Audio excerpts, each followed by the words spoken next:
Hello, everyone, and welcome to the 44th episode of my podcast. Before I get started, I want to tell you that I'm making two important changes to the work that I'm doing.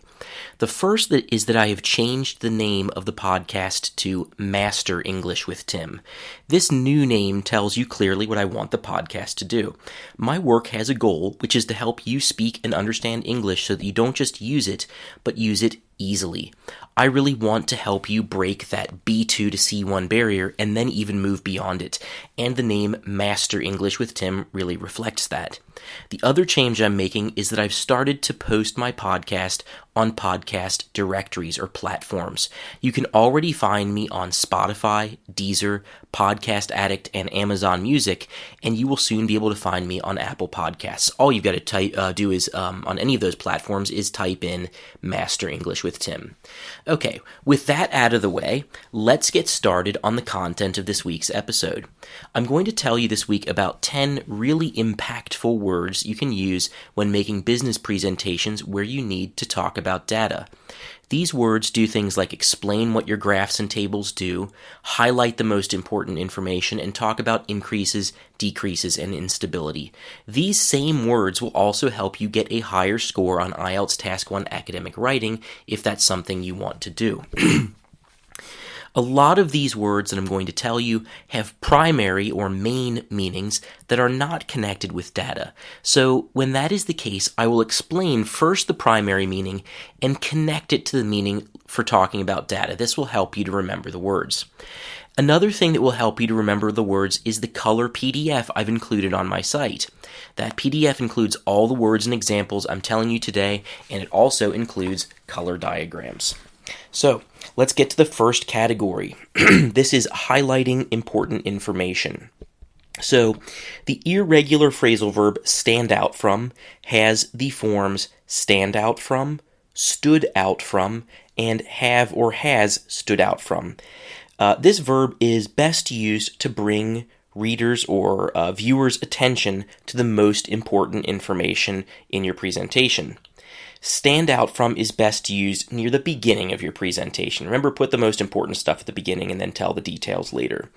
Two examples. One, what stands out from the data is that all types of air pollution became more common from 1960 to 2020. Second example, and last, what stands out from the bar chart is that profits never fell below 50%. So you can see that a good way to use this is what stands out from bar chart or table or graph or whatever it might be. That's a great way to start a presentation. Next category, what charts, tables, and graphs do. So we use the regular verb cover to say that a bar chart or pie chart or line graph talked about a certain period of time. So 3 examples. 1.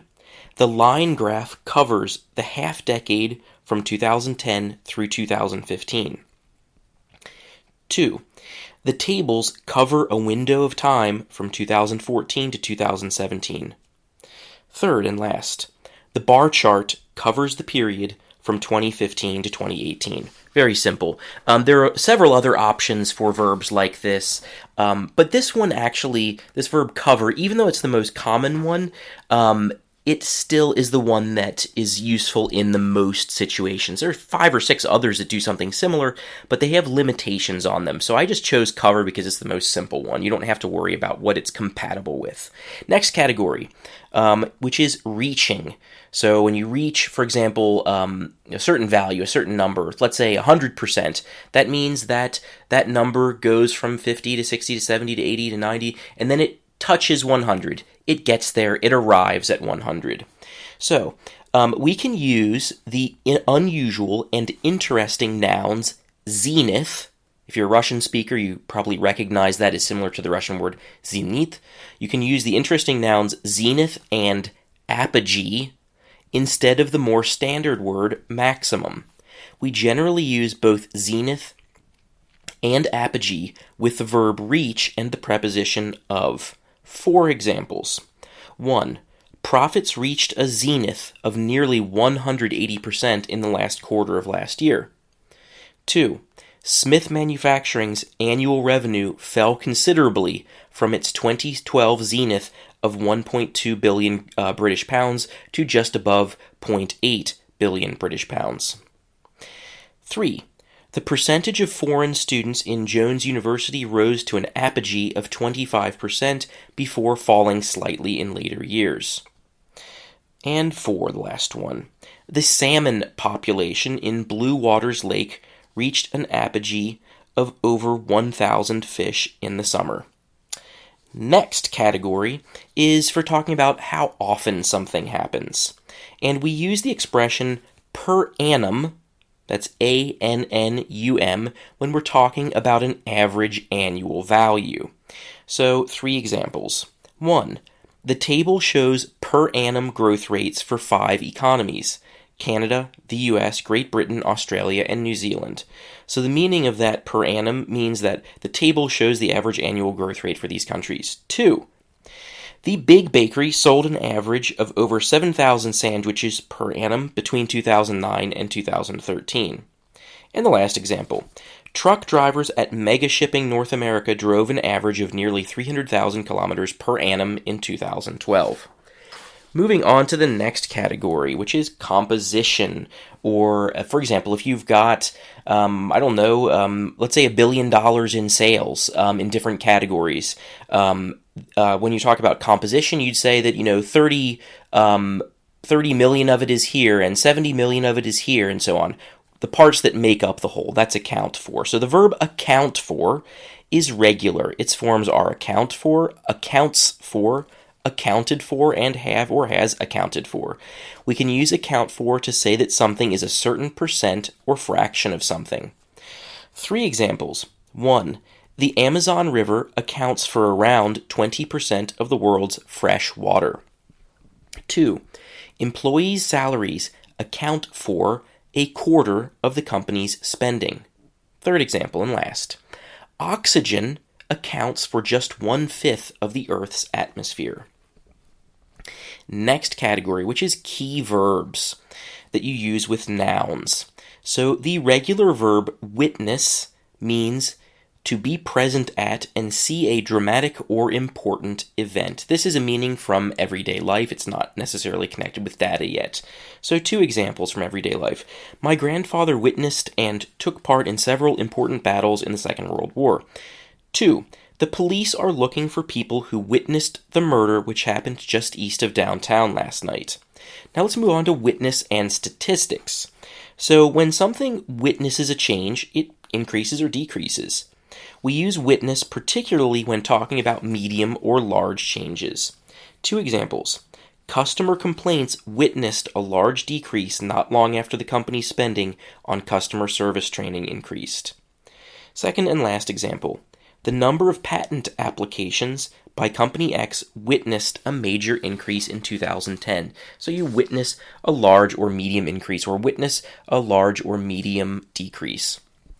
Moving on to a couple words that are useful for talking specifically about large decreases, we have dive and nosedive. So dive is an irregular verb, and actually it has 2 past simple forms. The second form that you use in the past simple can be either dived or dove. Both of them are absolutely possible and correct. The third form is dived, have dived. The main meaning of dive is to jump down, usually head first, and usually into water. 2 examples. 1. The woman climbed the 30-meter tall cliff next to the deep blue ocean, and then she dove from the cliff into the water. After she dove, she went deep into the water and did not come to the top of the water for several seconds. 2. When we were kids, we took swimming lessons during the summer. The hardest part of the lessons was diving from the 4-meter-high diving board into the deep part of the pool. And last example. Last month, I went to an air show and saw the planes dive and do other tricks. Now, you can use dive also when talking about statistics. In this meaning, dive means to fall very dramatically. 2 examples. 1. Sales of Samsung devices dived or dove after the news reported that some of their smartphones catch fire. Second example. the proportion of citizens expressing trust in government dived, or dove, in 2016-2017. To express an even more dramatic increase than dive, we can use the verb nosedive. Nosedive is a regular verb, so the second form is going to be just nosedived. Nosedove sounds weird. Two examples here. One, sales of tickets to baseball games nosedived because of heavy rain. We're talking here not about a 20% decrease, we're talking something like 50, 60 or more. And second example, in 1929, the stock market nosedived. Very famous example. Moving on to something more positive, we have recovery, when something goes down and it comes back up. So we have here the regular verb rebound, which means the same as bounce back or come back up rather rapidly. So, two examples. When he threw the basketball down onto the ground, the ball quickly rebounded back into his hands. Second example, the tennis ball rebounded off the wall. Okay, now for statistics. In this context, rebound means just to recover or come back up. Very similar meaning. Three examples. 1. The stock price rebounded to its previous level after losing 20% of its value over the weekend. 2. Sales of eggs took several weeks to rebound after bacteria was found in several egg factories. Third and last example. Temperatures rebounded after several days of cold weather. If they rebounded, it means the temperatures came back up. Next category is instability. Not stability, but the opposite of stability, instability. And here we have the regular verb ricochet. Sounds like it's from French. I'm pretty sure it is. And we use ricochet, past tense ricocheted, and have or has ricocheted, to talk about the rapid, unpredictable flight of bullets after they hit hard objects, for example, walls or pieces of metal. Two examples. 1. She shot the gun at the wall. When the bullet hit the wall, the bullet didn't go through the wall. Instead, it ricocheted. It hit the wall and then flew in a different direction. Second example. When the bullets began to ricochet around them, the soldiers understood they were under attack. Some of the soldiers shot back and some began to run to safe places. And ricochet and statistics. When a value ricochets or a number ricochets, it moves up and down in a wild, unpredictable way, a bit similar to the unpredictable flight of a bullet after it hits a very hard object. Two examples. 1. The prices of cryptocurrencies often ricochet. They move rapidly up and down in an unpredictable way. Second example, and last. Share prices ricocheted between $10 and $30 as bad news drove the price down and investors drove it back up. One point to note is that ricochet is not used as a noun when we're talking about statistics. A couple other verbs from this category, I'm just going to list them, are fluctuate and seesaw. Seesaw is that thing that you can see in the play area in a park where children play, and it's a long board that moves up and down. You have one child sitting on one end of the board, another child sitting on the other end of the board, seesaw. So if you seesaw, it means you move up and down. A little bit less dramatically than ricochet. Next word, this is a great one. I really like this one. It's the last one. It's for talking about position or competition. So the word is eclipse. So normally, the sun and the moon can be seen in different parts of the sky. The sun and the moon are not together in the same place. However, every few years, the sun and the moon can be seen in the same place in the sky. For example, the moon seems to be in front of the sun, or the moon becomes an unusual red color. When either of these situations happen, we have what's called an eclipse. There are two types of eclipses, solar eclipses and lunar eclipses. Two example sentences. 1. During solar eclipses, the moon goes in front of the sun and blocks the sun. The sky becomes very dark for several minutes, even though it's daytime. During solar eclipses, it's not safe to look at the sun. If you look at the sun during a solar eclipse, you can damage your eyes. Second example. During lunar eclipses, the moon turns an unusual red color. It is safe to look at the moon during a lunar eclipse. So, eclipse and statistics. we can use eclipse when talking about numbers. In this case, eclipse has a very different meaning: to become larger or more popular than something else.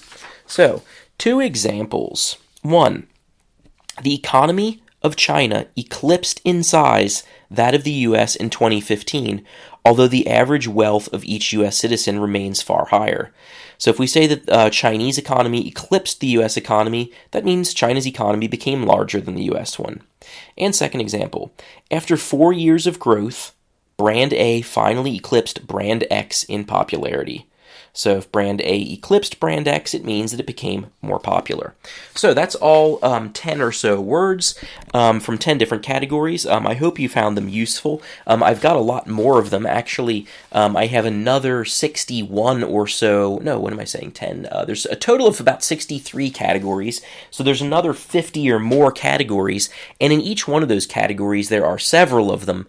So I've got hundreds of these, actually. Hundreds of words that will help you to talk about data in a business presentation or IELTS Task 1 academic writing or wherever you need to do it.